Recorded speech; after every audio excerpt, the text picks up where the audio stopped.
Linggong-linggo, kaya syempre pa, aribang-ariba kami sa The City Show. Ito po si Alwin Ignacio, ang diva that you love. Kasama ko ang aking kumaring Ultra Maldita. Hi, this is Alex Brosas. And welcome to the Tarayana Talakayan Showbiz Edition. At before we even talk about these Wonder Twins, talagang amazed na amazed ako sa aming outfit today ni kumaring Ultra Maldita because siya ay naka-gray at ako naman ay naka-black with matching cardigan na may pink sakura accents. Kaya diba? Hi! Ang expensive namin tignan on screen. Diyos ko. Ang talagang nagmamaganda kami at kumikilos ng ayon sa aming ganda. At ito talagang kambal na to, ito talagang kalugod-lugod, isang magandang lalaki na talaga namang umariba sa pagrampa sa isang fashion show. At, take note, aribang-ariba rin ang love life, mare. What can you say about the pagrampa of the Mulak twins, Andres and Natasha, sa isang fashion show lately? How did you find their, nasa parang youth segment sila, di ba? So, how did you find their Mga bagets. pagrampa together with the rest of the Gen Zs sa catwalk? I think one of the most applauded yung kanilang pagrampa. Okay. Unang lumabas si si the Mulak Andres Mulak. Tapos rampa-rampa, tapos umistop siya, and then Kai Montinola. Oh, diba? Magkasunod. Diba? Ang galing ng nakaisip ng ganung klaseng sequencing. At saka halata mong pinag-isipan talaga. Mhm. Talagang they know kung sino ang parang Magkakasunod. pares-pares, di ba? Pairing, magkakasunod, kinong lalabas, kinong papasok. Yeah. So after talaga, Andres, it was Kai. Oo. Right Okay. after. Mm. Right after. Oh. Did they had a moment on stage, sa center stage? Na, Nung maramihan na. Yung panay bagets cast. pero silang magkatabi. Oo. Sila magkatabi. Oh. They look good together. Tapos, there were photos. When did Natasha made rampa? Si Atasha naman, doon din yata dun sa segment na yon. So, Pero solo siya. solo. Solo siya. Pero, right in the front Front seat, seat. andun na rumor boyfriend. Rumor pa ba yun? Well, rumor pa rin kasi walang Wala pang pag-amin. Walang And the boyfriend we're admission. talking about is Jacob Ang, the son of the billionaire billionaire. Ramon Ang, Diba? the heir apparent to the Ang billions. Diba? Jacob Ang. So, So, talagang, may siya, may shoot siya. parang very Anna Wintour ka dyan, ha? Ah? Kilala mo ang mga present na mga VIP sa audience. Well, I have to. Charot! Diba? Ano Ay, gusto ko maglalawa si Emily. Oo. Devil Wears Prada. Mm. I'm just so happy because it seems that the universe is really conspiring para talagang si Andres at si Kai Montinola ay maging close. How true that they were seen in videos and photos together after the event? Oo.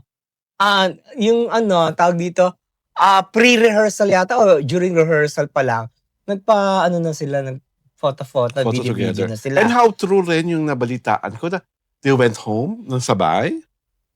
Ang chika nga, sabay silang lumabas Lumabas ng ng venue. venue. Ah. Kung they went home, kung hinatid ni Andres, si Kai, that nobody knew. Or kahit Diba? na lang hinatid sa car ni Kai. Basta yun na sabay silang lumisa ng venue. ng fashion hall. Oo. So, it was given na siguro na, syempre, hatid ni Andres si Kai. Oo, kahit man lang Diba? sa parking lot. Mm-mm. Diba? So, why do you think people are so kilig with this Andres and Kai Montinola tandem? There was such, there is this song Mhm. na talagang sa kanila. Bagay sa kanila, which Bagay. is? Perfect combination. Yes. Diba? Okay. Yung Oo. girl na kumanta, di ba? Perfect combination. Ah. Love plus you and me. Tignan mo, pag nakakakanta Diba? kami, nakatono. Aray ko, nakakalok. Bakit meron bang wala sa tono? Ay, naku, ayoko na pakalalan si Wendell Aray ko, Alvarez, Diyos no? ko. Ayoko na Ayaw mo talagang pangalan. pakalalan si Wendell Alvarez, living promo. Charot! Aray ko. Diyos ko. Diba? And I still love them together because you know what ang feeling ko, ang perfect na movie sa kanila, if they ever get paired, is something like Dear Heart. Dear O, Heart. di ba yung parang batang mayaman, ang pinaproblema lang ng country ni Kaya ng Tinola, kung paano gagawin ng perfect copy, kagaya na paggawa ng perfect copy ng mami niya Ako para sa hindi. kanyang dad. Mas daring ang gusto ko sa Ano kanila. gusto mo sa kanila? Blue Lagoon. Ah! Diba? Hindi Diba? ako emotionally prepared. Diba? That would, ano? Diba? Oh. My heart's beating so fast. Diba? Nalaman ganon. Yung sa mga generations today, alam ba nila yung Blue Blue Lagoon? Lagoon. Diba? Oo. Oh. At saka maraming magagandang beaches at islands sa Pilipinas. Oo, diba? Pero still kasi, gusto ko pa rin yung yayamanin talaga sila. Bakit yayamanin naman yung ano Na-shipwreck sila, no? Oo, pero yayamanin pa rin sila. Diba? They were nothing cheap. Mm. Actually, see Andres Mulak wearing nothing but a loincloth. Oo, diba? Tapos, ano pa yung body niya, diba? Diba? Black. Master yung dahil pag Water? Literal. Diba? Kung ano-ano agad. Aloka, diba? Kung ano-ano imagine Parang ko. nabuhay ang dugo mo. Sinabi ko yung Blue And Lagoon. What can you say about the presence of Jacob Ang sa nasabing event to support Atasha? What does it say to the universe? It says a lot. Mm-hmm. Kasi, they were not talking. Diba? They were not admitting. Mm-hmm. Pero you can see na they are special to each other. Yes. Parang Diba? for a guy to actually take time to watch you the fashion show, that spells a big difference and that is telling already so much. Oo, kasi piruin mo tawag dito, he could have spent the time na mag-golf siya or mag-ano. Mag-equestrian. Oo. Pero he chose to be or mag-polo. he chose to be to watch Atasha walk the ramp. Oo, sa at front seat. Front seat, diba? Diba? Talagang ano yun, talagang, you know how supportive he is as a friend or as a boyfriend. Yes, diba? Quote unquote. Mm-mm. At sa tingin mo, with this Andres and Kai Montinola sighting again, professionally at that, sa rap, what will happen na sa love team nila ni Ashley? Ganun lang yung love team. Love team lang talaga. Love team is all there is to them. Huwag na mag-illusion ng mga Ash dress. Kasi, whatever illusions that the fans have, the Ash dress fans have, wala na yun Ano na yun, it died down. Wala na talaga. There is no tinge of hope. Para doon sa, para magkatuluyan yung love team na yun. Not a tinge of hope. Okay. Wala na. Tingin mo makatanggap ba ito ng Ash dress fans? Of course, initially, hindi nila matatanggap, pero eventually, wala sila magagawa. Di ba? Kasi, who is there to stop, Andres, to see, Kai. Sa mga pagkakataong, maybe, hindi naman, maybe also, the love team of Ash dress already served its purpose. Diba, meron na rin naman sila kahit pa paano hit TV show. Meron naman silang pelikula kahit pa paano, kumita naman daw. Diba? So parang, siguro hanggang doon lang talaga yun. Yeah, And there's nothing wrong if Andres will be paired to somebody else like Kai. And if Ashley is also given the opportunity to go solo or find another partner, growth pa rin ang makatawag doon, di ba? Kaysa naman mag-stick kayo together tapos you don't like each other na pala talaga. At saka they cannot fool fans. Alam naman mga fans na they are not going to be together romantically.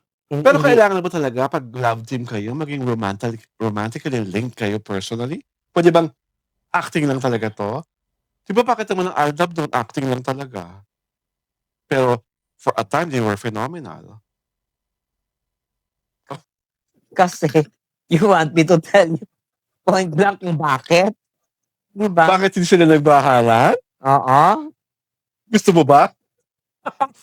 Ewan ko sa'yo! Diba? Wag na. Kasi pinapoint ko lang na pwede na maging love team na successful Pero, hindi nagkaromansahan. Alam mo, Mm. walang love team, not that I know of, na naging successful and yet hindi sila ano. Alam mo, isa lang pala, ang love team na hindi man nagkatuluyan, pero Bea and John Lloyd. Bea and John Lloyd. Oo. Si Vilma at si Sino pa? Boyet. Si Vilma at si Boyet. Oo. Pero ano yun, matatanda na kasi sila. Hindi, pero what I'm trying to say is, nung naging team up sila, hindi sila, hindi ko alam kung nagirian sila, kung naglandian sila on the side. Alam mo naman si Ate V, nung kabataan, at si Boyet nung kabataan, alam na natin. Di ba? Para pa silang Scorpio, di ba? So, pero may mga love team aside from them. Hindi, kung Talaga si Vilma at si Boyet, tandem. matatanda na kasi sila. They were like in their late 20s hindi katulad nila, Nung teenagers nung pa. teenagers sila, di ba, successful si Nora at Tirso, di ba? The biggest love team of all time. Silang dalawa.